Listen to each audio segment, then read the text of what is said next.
Bismillahirrahmanirrahim. Assalamualaikum warahmatullahi wabarakatuh. Waalaikumsalam. Selamat pagi, salam sejahtera untuk kita semua. Yang saya hormati Bu Novi sebagai mentor, lalu yang saya banggakan teman-teman semua yang berkenan hadir dalam kegiatan pagi ini.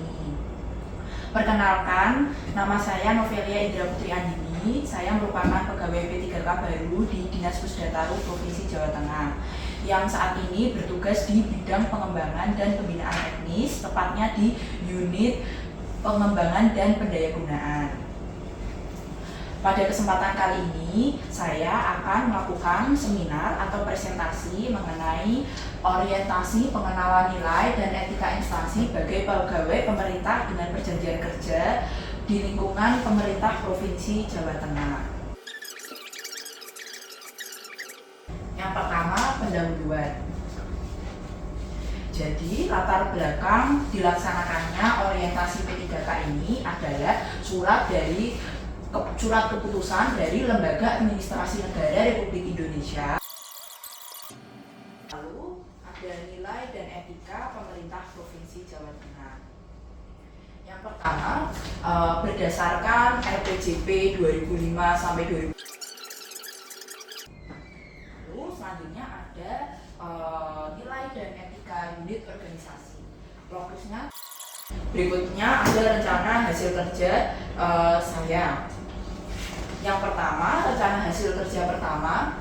Jadi sebelumnya rencana hasil kerja ini saya susun berdasarkan tugas saya di unit pengembangan dan pendayagunaan, khususnya lebih fokus di bidang rekomendasi teknis atau perizinan yang mengintervensi dari rencana hasil kerja pimpinan, yaitu Bapak Kepala Bidang, sebagai berikut.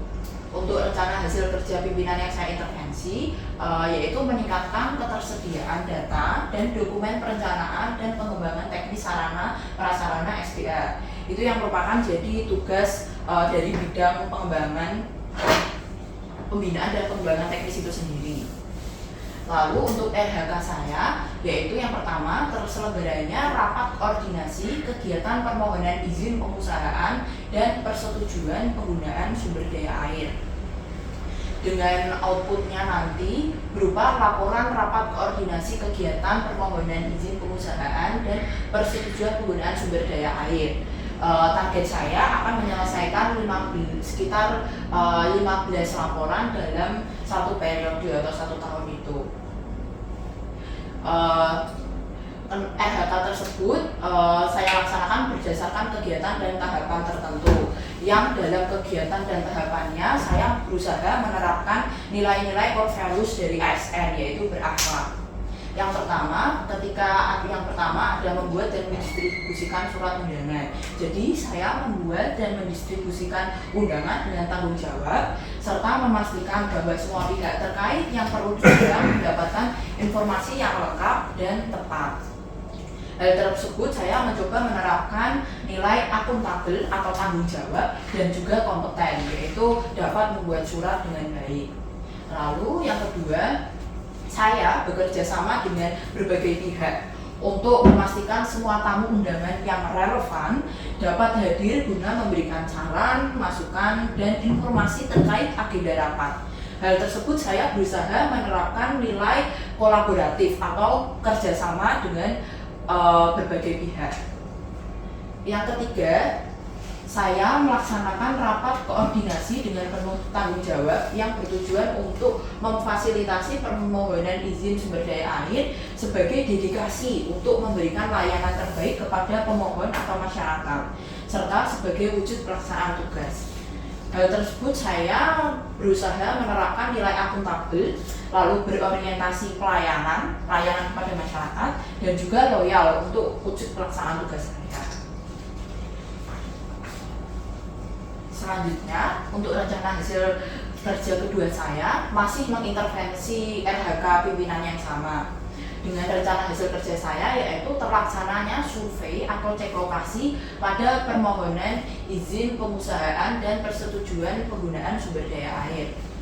Indikator kinerja individu saya yaitu jumlah laporan pelaksanaan kegiatan survei atau cek lokasi dengan target 15 laporan. Nah, sama seperti RHK 1, saya juga berusaha menerapkan nilai-nilai core values ASN dalam setiap kegiatan dan tahapan rencana hasil kerja saya. Yang pertama, saya berusaha bekerja sama dan membangun hubungan yang baik dengan berbagai pihak yang terkait dengan jenis permohonan izin SDA, agar mereka dapat selalu hadir serta berkontribusi dalam kegiatan cek lapangan dari awal hingga penulisan berita acara, sehingga dapat bertukar informasi secara transparan sebagai dasar kami memberikan izin. Hal tersebut saya berusaha menerapkan nilai kolaboratif, yaitu bekerja sama dan berkolaborasi dengan berbagai pihak, lalu harmonis dengan menjaga hubungan yang baik dengan berbagai pihak tersebut, dan akuntabel, yaitu memberikan informasi secara tanggung jawab. Lalu yang kedua, saya melaksanakan survei atau cek lapangan dengan keterampilan khusus sesuai aspek teknis dan regulasi yang berlaku. Pada kegiatan tersebut, saya berusaha menerapkan nilai berakhlak kompeten, yaitu ketika melakukan cek lapangan, saya berusaha menggunakan dasar keilmuan. Lalu yang ketiga, saya melakukan survei atau cek lapangan sebagai wujud tanggung jawab dan komitmen untuk menjalankan tugas dengan integritas demi kepentingan umum. Pada kegiatan tersebut, saya berusaha menerapkan nilai berorientasi pelayanan untuk kepentingan umum dan juga loyal sebagai wujud dari pelaksanaan tugas. Selanjutnya, ada rencana hasil kerja yang ketiga saya, masih mengintervensi RHK dari pimpinan dengan rencana hasil kerjanya, yaitu tersedianya dokumen persetujuan persyaratan teknis izin pengusahaan dan persetujuan penggunaan sumber daya air, dengan targetnya yaitu 15 dokumen dalam satu periode. Nah, sama dalam setiap kegiatan dan tahapan untuk mewujudkan rencana hasil kerja, saya juga menerapkan nilai-nilai core values ASN. Yang pertama, saya membuat kajian teknis dengan keterampilan khusus sesuai aspek teknis dan regulasi yang berlaku. Pada kegiatan tersebut, saya berusaha menerapkan nilai kompeten. Lalu yang kedua, saya berusaha menerapkan nilai kolaboratif dan akuntabel dengan membuat kajian teknis dengan surat dengan bekerja sama dengan berbagai pihak. Contoh nyatanya misalnya ketika saya menyusun kajian teknis, saya berkoordinasi dengan unit-unit kerja yang terkait guna menghasilkan kajian yang lengkap dengan kualitas terbaik dan dapat dipertanggungjawabkan nantinya. Lalu yang ketiga, saya membuat surat dengan cepat dan cekatan sesuai dengan SOP sehingga pemohon tidak menunggu terlalu lama. Saya berusaha menerapkan nilai berorientasi pelayanan. Lalu yang keempat, saya membuat surat dan kajian teknis sesuai dengan aspek teknis dan regulasi yang paling terbaru. Pada kegiatan ini saya berusaha menerapkan nilai core values adaptif, jadi menggunakan metode terbaru dan juga kompeten dengan keterampilan tertentu. Selanjutnya, yang terakhir ada rencana hasil kerja saya yang keempat, masih mengintervensi RHK pimpinan yang sama dengan rencana hasil kerja saya, yaitu terlaksananya koordinasi pelaksanaan pengelolaan sumber daya air. Dan indikator kinerja individu saya yaitu jumlah laporan hasil pelaksanaan koordinasi pengelolaan sumber daya air dengan targetnya ada 9 laporan. Pada kegiatan dan tahapan untuk mewujudkan RHK saya menerapkan nilai core values ASN juga sama seperti sebelumnya. Yang pertama, saya memerlukan keterampilan yang baik dalam menganalisis dan menyajikan informasi dalam menyiapkan bahan. Saya juga membentuk tim agar dapat bekerja sama untuk mendapatkan hasil kegiatan terbaik dan dapat dipertanggungjawabkan. Hal tersebut saya berusaha. Selanjutnya, pada sesi penutup ini, di kesimpulan yang pertama, jadi rencana hasil kerja saya sebagai P3K, sebagai ahli pertama teknik pengairan di unit pengembangan dan pendayagunaan pada bidang pengembangan dan pembinaan teknis meliputi yang pertama, terselenggaranya rapat koordinasi kegiatan permohonan izin pengusahaan dan persetujuan penggunaan sumber daya air. Yang kedua, terlaksananya survei atau cek lokasi pada permohonan izin pengusahaan dan persetujuan penggunaan sumber daya air. Yang ketiga, tersedianya dokumen persetujuan persyaratan teknis, izin pengusahaan, dan persetujuan penggunaan sumber daya air. Dan yang keempat, terlaksananya koordinasi pelaksanaan pengelolaan sumber daya air. Seluruh kegiatan ini dalam seluruh kegiatan dan tahapan pelaksanaan rencana hasil kerja ini, saya berusaha menerapkan nilai-nilai core values ASN berakhlak atau singkatan dari berorientasi pelayanan, akuntabel, harmonis, loyal, adaptif, dan kolaboratif. Nah, LHK yang telah saya presentasikan ini, saya harapkan dapat menjadi referensi saya ke depannya pada penyusunan SKP di periode selanjutnya. Nah, untuk saran penilaian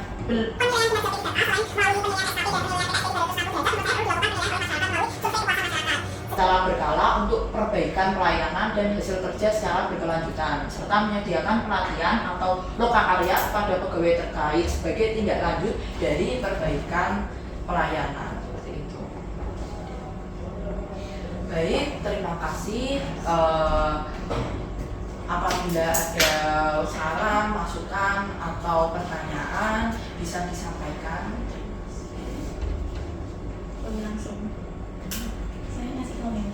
Ya. Baik, terima kasih. Ya. Lepas dulu buat Mbak. Baik, luar biasa paparannya, cukup komplit dan komprehensif. Cuman mungkin ada beberapa yang masih perlu ditingkatkan lagi. Dari kesimpulan tadi, berakhlak kurang satu kelihatannya kompetennya kelihatan ya Mbak. Oh iya, kompetennya kelihatan. Kelihatan. Ya, oke. Terkait dengan kompeten tadi, mungkin juga nanti perlu dimasukkan bahwa untuk meningkatkan kompetensi kita juga perlu mengembangkan diri ya, mungkin dengan mengikuti pelatihan atau seminar dan sebagainya, itu perlu dimasukkan. Kemudian dalam pelaksanaan pekerjaan ini mungkin bisa diceritakan sedikit apakah pernah ada permasalahan yang dihadapi, kemudian apa yang sudah dilakukan untuk mensiasati permasalahan tersebut. Kemudian mungkin nanti di analisis rencana ya, mungkin juga perlu ditambahkan sedikit tentang manajemen risiko terkait dengan permasalahan yang mungkin dihadapi di kedepannya. Mohon dijelaskan Ibu. Baik, izin menjawab semuanya. Jadi terkait permasalahan yang telah saya hadapi selama ini, mungkin lebih karena saya saat ini tugasnya lebih ke rekomendasi teknis, mungkin permasalahannya lebih dalam penulisan kajian teknis, yang mana saya sendiri masih minim pengalaman dan masih minim ilmu dibandingkan dengan teman-teman atau senior-senior yang ada di sini. Jadi mungkin masih sering bingung kira-kira menggunakan regulasi yang tepat itu seperti apa, lalu aspek teknis yang harus saya tekankan yang mana. Tapi alhamdulillah karena teman-teman di sini cukup suportif untuk mempercepat penulisan, mempercepat pelayanan. Saya biasanya berkolaborasi dengan unit-unit yang terkait, misalnya pada kajian teknis untuk SIPA atau air permukaan, izin air permukaan, biasanya saya langsung koordinasi dengan unit hidrologi. Lalu kalau izin konstruksi, biasanya saya langsung koordinasi dengan unit SID atau survei investigasi dan desain. Jadi mungkin di teman-teman di sini juga pasti sering lihat saya keluar masuk ruangan HSI maupun SID, karena saya berusaha mengerjakan kajian teknis secepat dan setepat mungkin. Mungkin yang menjadi kendala sih itu, karena mungkin kurang pengalaman dan tiba-tiba belum ada setengah tahun tiba-tiba langsung bertugas di bidang yang lumayan cukup kompleks ya, rekomendasi teknis itu mungkin itu. Oke, baik. Kemudian untuk rekomendasi atau saran ini yang di belakang tadi ada menyediakan pelatihan atau lokakarya kepada pegawai terkait sebagai tindak lanjut perbaikan pelayanan, mungkin ditambahin ya, peningkatan kompetensi. Oke, itu saja. Monggo silakan yang lain. Silakan, kira sudah cukup Mbak. Selamat. Terima kasih. Baik, mungkin saya tutup. Jadi saya ucapkan terima kasih yang sebesar-besarnya, khususnya Bu Novi sebagai mentor saya selama ini, dan juga untuk teman-teman yang suportif mendukung saya selama pelaksanaan diklat, dan yang telah hadir dalam seminar saya saat ini saya harapkan kegiatan yang saya lakukan ini tidak hanya berdampak baik untuk saya, tapi juga untuk teman-teman semua. Wabillahi taufiq wal hidayah. Wassalamualaikum